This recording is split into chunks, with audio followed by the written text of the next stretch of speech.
Sports Desk at the Columbus Dispatch presents the BuckeyeXtra Basketball Podcast. With your host, Ohio State basketball beat writer Adam Jardy. Brandon Matisse says, "Give me the rock." Here it goes. Up and away. Slam jam bam. And now he does a little dance. Now, the BuckeyeXtra Basketball Podcast. Hello, everyone. This is Adam Jardy from the Columbus Dispatch.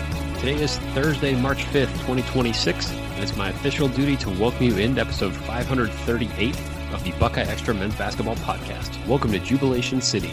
Welcome to my hotel room here in State College, Pennsylvania. It's getting near 2 a.m. here. It's been a busy night. There's been plenty to write about, maybe more than you might expect, given the final score that we saw here at the Bryce Jordan Center. Final in the penultimate game of the Big Ten regular season for the Buckeyes. Ohio State 94, Penn State 62. This was a pretty thorough beatdown. This was a game that Penn State had one little push early in the game. Ohio State fended it off, avoided looking like it did against Iowa, and then enjoyed one of the most prolific three-point shooting performances in the history of the program. It just generally took control of the game. Ohio State led this one by as many as 36, took a 45-21 lead into the half, and it was nearly one of the John Sauber, Penn State reporter that I've known for several years, a really cool guy. He was telling me that Penn State had not, there have been a couple times this year where Penn State had scored only 20 in the first half. And the Buckeyes looked like they were going to hold the Nittany Lions to fewer than that, except for just a not good minute of play. But that would be incredibly nitpicky. The big stuff that comes out of this, the main talking point, the main elephant in the room thing to write about here was that after beating Purdue on Sunday and with a senior day game against Indiana looming this Saturday, and all the things that will go into that regarding Bruce Thornton and the all-time scoring record and certainly NCAA tournament hopes, this had all of the makings of a potential trap game, letdown game, what have you. And Ohio State hardly even flirted with that idea. I mean, Buckeyes came out in this game, scored on their first three possessions, took a 7-0 lead, and then went almost 4 minutes without scoring. Penn State scored on 4 straight possessions to make it 8-7. And then John Mobley Jr., who had missed his first three-pointer, hit one with 14-15 left that gave Ohio State a 10-8 lead. Well, not only did that give Ohio State a lead that it would never surrender from that point, but it started a 26-3 run, capped by a John Mobley Jr. three-pointer with 3:43 to go in the half. The game was over. There was no pushback from Penn State. This was a seemingly demoralized Nittany Lions team. They somehow announced 6,137 fans at the Bryce Jordan Center. I would say there was less than half of that. On this beat, in the last several years, I've covered some barn burners between these two teams in that arena. Certainly during Chris Holtman's first year, when the Buckeyes ran into a buzzsaw there, and Penn State beat Ohio State 3 times that season, just was the thorn in the side that kept Ohio State from winning a Big Ten title. The place was packed. It was loud. It was significant home court advantage that you normally don't see. And I was there for the Leo O'Boyle game. Ohio State led by 18, and then Penn State roared its way back and handed the Buckeyes a loss that really did kind of send that season spiraling. That was the year that Chris Holtman got fired and Jake Diebler took over on an interim basis. And I've seen some of that stuff. Like, for as unintimidating as playing at Penn State often is and is regarded around the conference, I've seen the flip side of that. And this was not that. This was, there was no atmosphere in this building. And certainly whatever atmosphere there was, Ohio State very quickly removed any doubt. This was, I kind of keep coming back to the word beatdown. And frankly, there's not a ton in the way of gameplay that's worth digging too deeply into. The big takeaways are the fact that Ohio State did what it needed to do. took care of business against a team that it should have taken care of business against, and it built on that Purdue win. So Ohio State is now 19-11 overall, 11-8 in the Big Ten. The Buckeyes they finished the season with 5 road wins in Big Ten play. That's the most for an Ohio State team since the 2021-22 team that made the NCAA tournament, lost to Villanova in the second round. Ohio State is better than 500 in league play for the first time also since that season. The Buckeyes have a path to the number 7 seed in the Big Ten tournament. If Ohio State beats Indiana on Saturday, and if UCLA beats, make sure I have this right, and if USC beats UCLA this weekend, then Ohio State will earn the 7th seed in the Big Ten tournament, which I think would be, if Ohio State wants to put a run together, it behooves anybody to avoid playing Michigan if you can. And if Ohio State ends up as the 8th seed or the 9th seed, then it would involve a Friday noon Eastern game against the Wolverines. It is Friday the 13th, so maybe there's something with that. But I think any team in the Big Ten would say, give us anybody but Michigan. So if Ohio State's the 7, right now they likely would play Nebraska on if they were to win on Thursday, then they would play. Getting ahead of ourselves here. Ohio State did what, again, I keep repeating myself, and I apologize, people. I think my brain's a little bit fried, but Ohio State did what it needed to do, took care of business against a bad Penn State team, and never let the Nittany Lions feel like they had a chance. Honestly, you never really got the sense being in that arena that there was any real hope that this was going to be anything other than what it turned out to be. And certainly the fact that Ohio State seemingly could not miss from 3 had something to do with it. So the Buckeyes as a team finished 16 of 23 from 3. That is 69.6%, and that is the best. There's a few qualifiers here, but hear me out. This is Ohio State's best 3-point shooting percentage on the road in a game that did not go to overtime in program history. So 40-minute game on the road, best 3-point shooting performance by the Buckeyes in program history. The only time, got so many different notes here in front of me. Sorry, Patrick. Let me rephrase that. The 16 made 3-pointers are the most for the Buckeyes in a road game that did not go to overtime. That's the record I was trying to get to. This was the best 3-point shooting percentage game for Ohio State since a game that I think a lot of us probably can easily remember. But you go back to a slightly different era, and Ohio State, after losing to Wisconsin earlier in the season, 2010, 2011, hosted the Badgers on March 6th, so almost 15 years to the day. Ohio State won that game 93-65. That was the famous Bo Ryan deal with it game. Ohio State was 93.3% from 3 in that game. This was the best 3-point shooting game since that game for Ohio State. And leading the way, sophomore John Mobley Jr., who missed his first 3-pointer and then hit his final 8 for the game to finish 8 of 9 from 3, 28 points to lead the Buckeyes. All 5 Ohio State starters scored in double figures.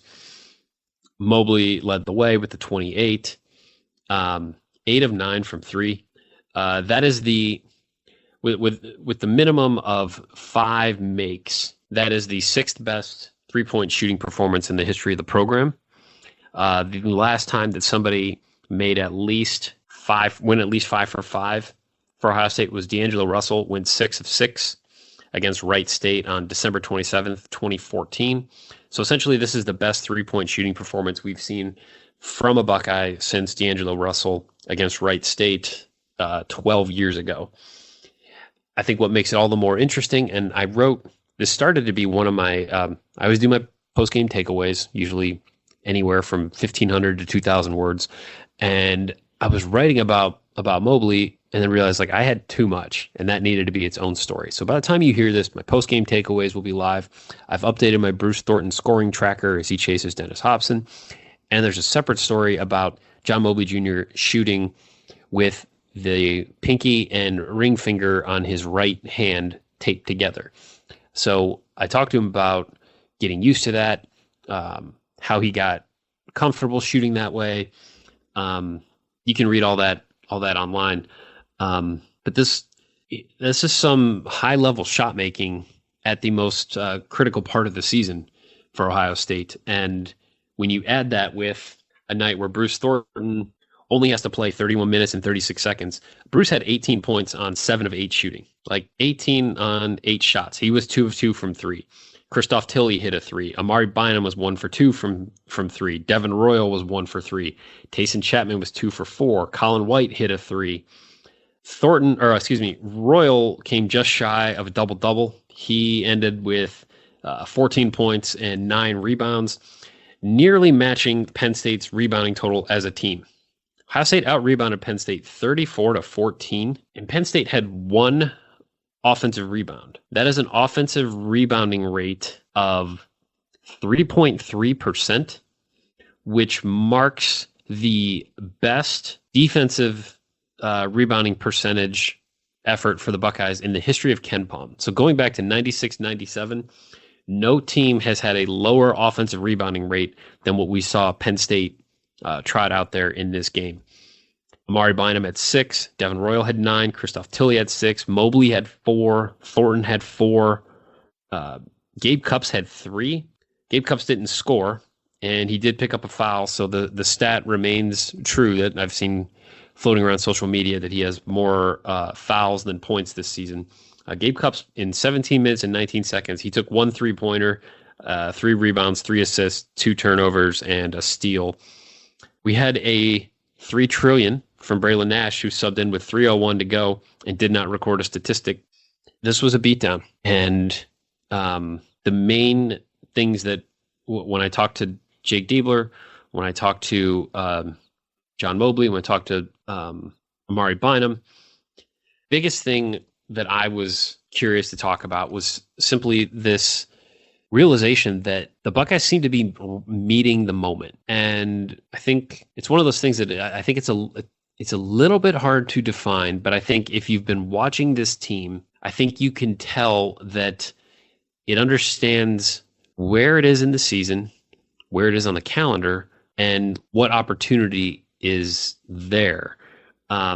Here's when I asked Jake about this, I said, what we've seen this team have highs during the course of this season and then follow it with a loss. I mean, this team traded wins for losses for seemingly the entire Big Ten season until losing 2 in a row at Michigan State, at Iowa, and now winning 2 in a row against Purdue, and now this road win. And some of the stuff sounds cliched, but I think it's very valid right now. He said, I think we're locked into the task at hand. Our attention to detail, our focus, our time together is really high level right now. Being healthy helps. I don't want to make too much of that, but that matters. Plus, being able to prepare, knowing we're actually going to have guys, matters. Our guys, they're so laser focused on being good the next day. We got to keep doing that. That's going to be critical. But I said something to the effect of, are you worried at all about all of this? You're playing for your tournament lives. You're in a good spot now. I mean, essentially, if Ohio State wins on Saturday against Indiana, the Buckeyes, I think, are firmly in. I don't think they even necessarily need to win a game in the Big Ten tournament. They are pretty confidently in with a win on Saturday, and they might be without one. But I said, with all of that, plus it's senior day, plus it's senior day for Bruce Thornton, and it's bobblehead day for him. He's going to break the scoring record on Saturday. Are you worried about this just being too much? And he said, are you worried about the team not being focused on the right stuff? And he basically said that if that were to be the case, we would have seen it tonight. We would have seen it against Penn State. But instead, the moment that the Nittany Lions threatened to kind of make it an interesting game, 26-3 run, game was over. The only reason I ended up keeping play-by-play as long as I did into the second half was that I was wondering if Thornton was going to get to the scoring record. So we're going to talk more about that here in just a second. And I'm going to let you know about a guest we're going to have on the podcast here in just a second. But I'm a little overdue on this. Before we go any further, want to remind you can subscribe to the podcast on Apple, Spotify, YouTube, wherever you enjoy your favorite podcasts. If you're subscribed, you automatically get the newest ones just as soon as our man Patrick Flaherty, the Podfather, who's back at it after a little vacation that he was able to take. But as soon as he's able to grab them and publish them, they'll be right there for you. While you're subscribing or downloading, please leave a review. Please click 5 stars, and please consider telling a friend. Thanks to everyone who's taken the time to do all those things, or even some of those things. So Thornton in this game, well, let me back up. At the end of this podcast, you're going to hear from Dennis Hobson. I had about a 10-minute conversation with him earlier this week and thought it would make for some good audio. So you'll be able to listen to that here in just a couple of minutes. He is planning on trying to be at the Ohio State-Indiana game on Saturday. When it comes to Thornton's game, so he came into this needing 29 points to tie, 30 points to pass.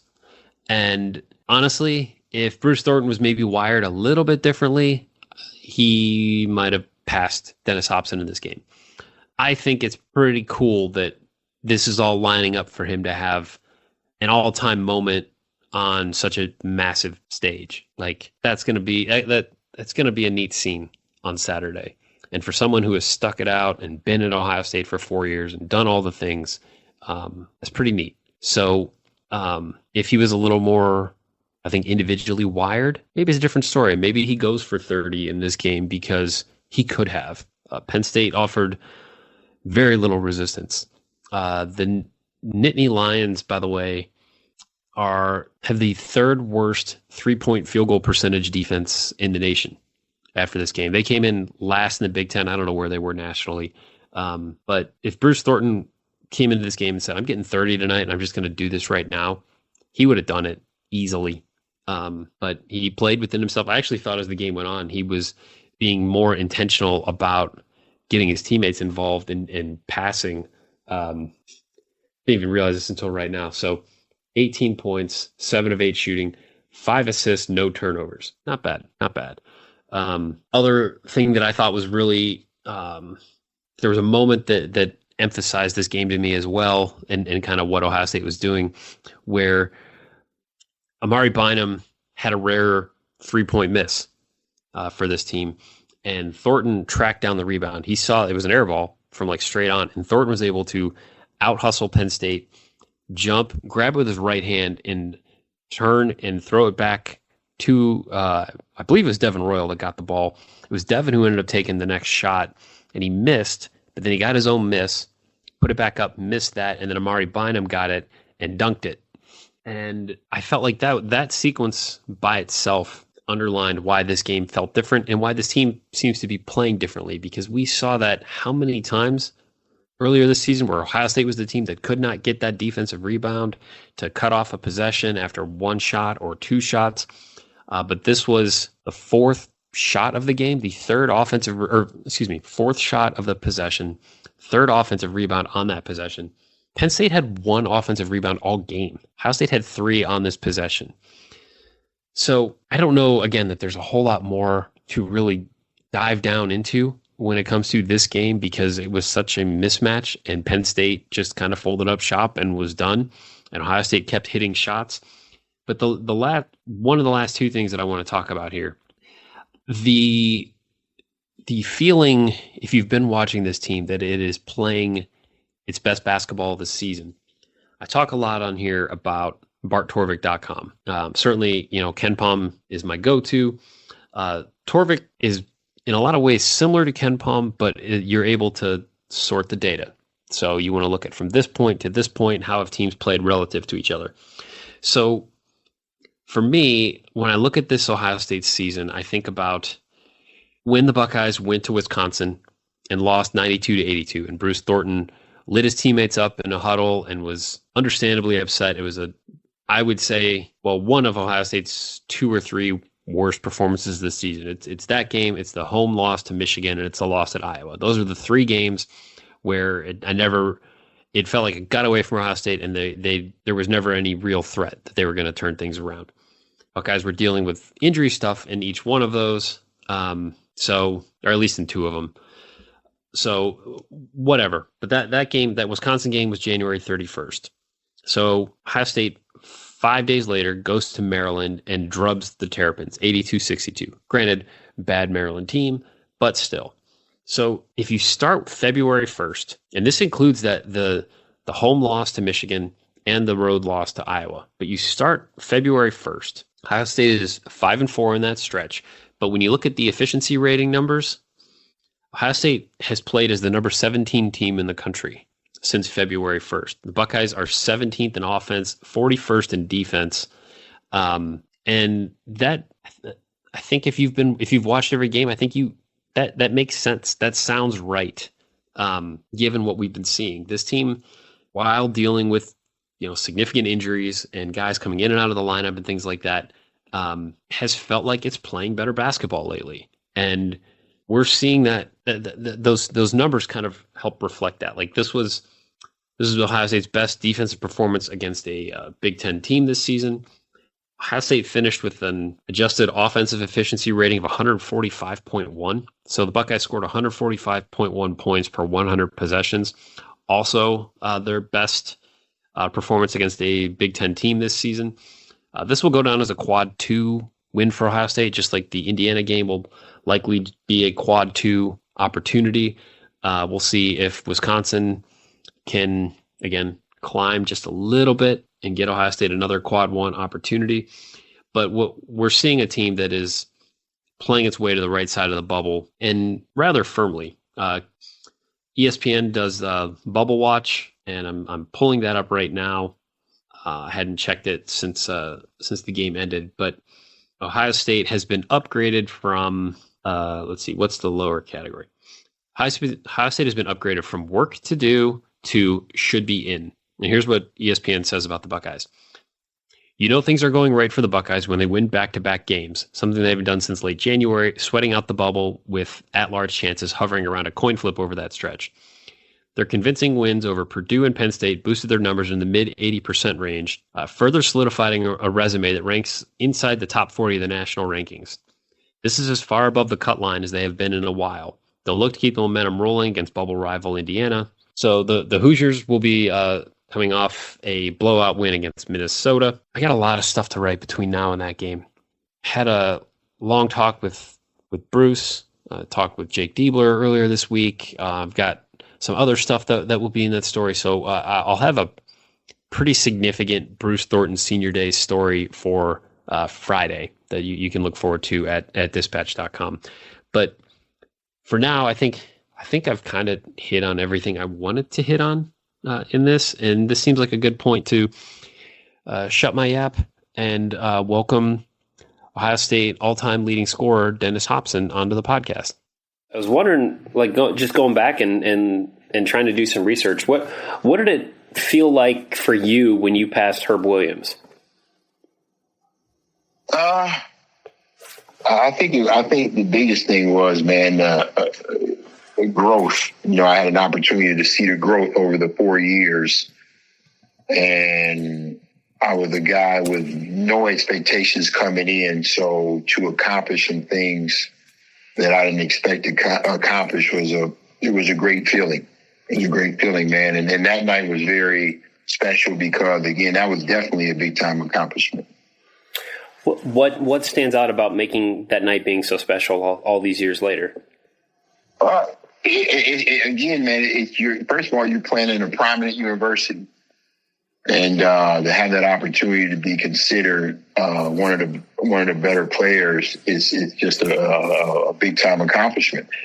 And I can tell people, even the first one, and I don't know if you know this, the first one to ever have a triple double. Yep. Single season all-time leading scorer, the school's all-time leading scorer. It's just, again, those weren't things that I thought that I could accomplish or even wanted to accomplish before I went there. When the way that your career, you just steadily built from year to year, and your production just ticked up. Going into that senior year, obviously things in the sport in general were changing. But how ready did you feel that year to have the type of season that you did? I knew that was going to be pretty good because of Gary Williams. Now backing up I'll back up to my junior year where I led them in scoring as a junior. Mm-hmm. And Eldon getting fired the last couple games towards the end of the season when we went on to win the NIT championship. You know, the scary thing was him getting fired, but then on the flip side of that, not knowing who was going to come in to coach you. And Gary Williams, then we had just played them on national TV when he was the head coach at Boston College. And they kicked our butts that game. And for them to hire Gary Williams, I knew that I had a chance of taking that 20 points and turning that into more because of this style of play. So again, it was just, you know, to watch the growth from, I think, 5 to 9 to 20 to 29 was just, you know, it's something that I never dreamed of. Was something that I'm proud of. Can you explain what it must feel like to average that many points over the course of a season, and just how were you seeing the game, and how much did you feel just in command when you're scoring at such a high clip over the span of an entire season? Well, the love started and the commitment started at the end of my freshman year going into my sophomore year, because I started to understand the game, the college game, and I started to understand who I was playing against. Okay. And then I committed myself, Adam, to film. I started watching a lot of film and understanding it. And, hey man, it was like you said, the average 29 points a game, for 30 games, or 30 plus games. And in the Big Ten was, hey man, that was special. That was special because not a lot of guys can do that. So when you wrap up your career and you think about the accomplishments that you had at Ohio State, what did that specifically mean to you, to know that of all the scores that have gone through the university and all the players before you and since you now, to put up the points that they have, for you to be above all of them? What did that feel like? Again, it's a great feeling because, again, I was a guy with no expectations coming in. I had no expectations coming in, so it's a great feeling, and it's an honor to be considered one of the better players to play at Ohio State, and it's an honor for me to have accomplished the things that I did accomplish.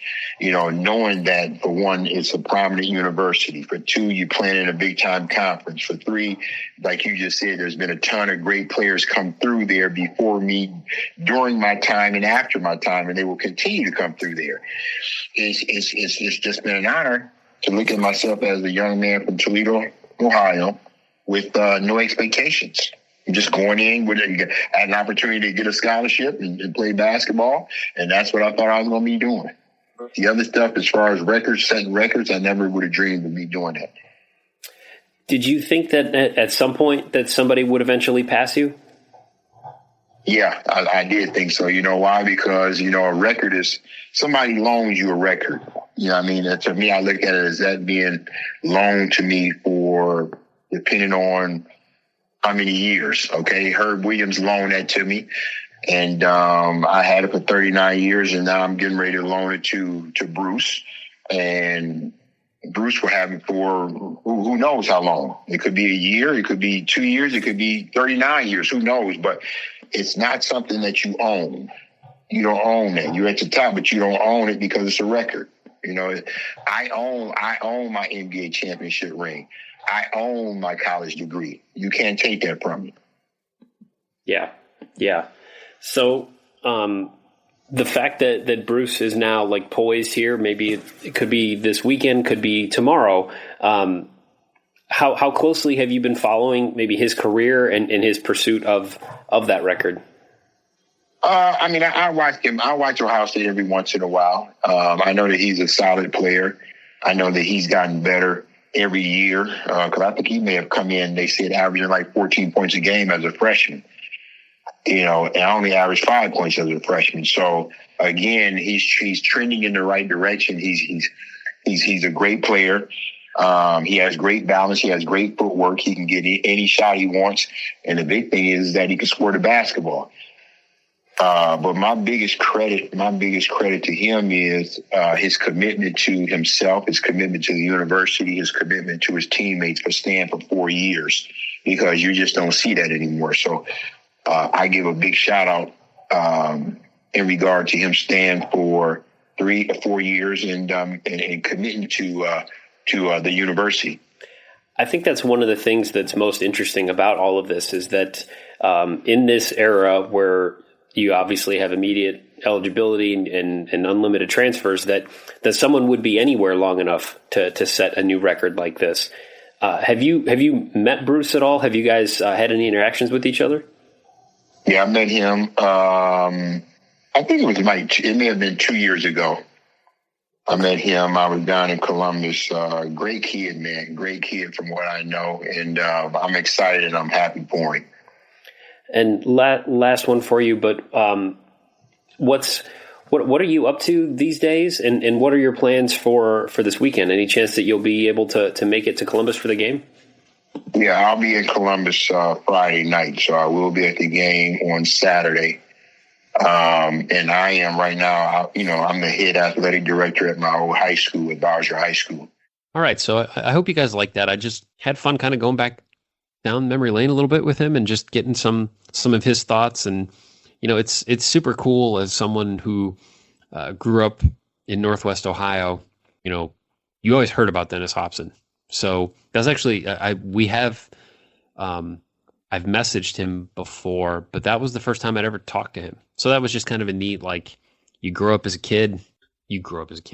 I'm sorry, people. I'm my brain. When you're growing up, there are certain names that you hear a lot. And it was really cool growing up in Toledo. Jim Jackson was a huge deal when I was a little guy. And certainly you knew about Dennis Hopson, even if it was a little bit before my time. So it was really cool to get to talk to him, and I genuinely appreciate him making time. He's done a lot of interviews here the last 2 weeks or so. That's probably going to wrap this one up then. Get a little bit of sleep and hit the road here in the morning. By the time you hear this, I'll already hopefully be home, or at least on my way. But as always, you can send along your questions, your comments, your love notes, your hate mail, and otherwise constructive criticism to me at Adam Jardy on Twitter or ajardydispatch.com. Thank you for listening. Thanks to Dennis Hopson for his time. Thanks to Patrick Flaherty, the Podfather, for publishing this. I'll be back with you Saturday. It'll be a doozy of a podcast. We're going to have 900 things to talk about. I'm going to try to keep it relatively on point, but we'll see where that one goes. It's going to be a wild day. Remember, first 2,000 fans get Bruce Thornton bobbleheads on Saturday, which they look pretty cool. So until then, be kind, take care, and we'll talk soon. Be sure and subscribe to the Buckeye Extra podcast in the iTunes Store, the Google Play Store, or on Stitcher.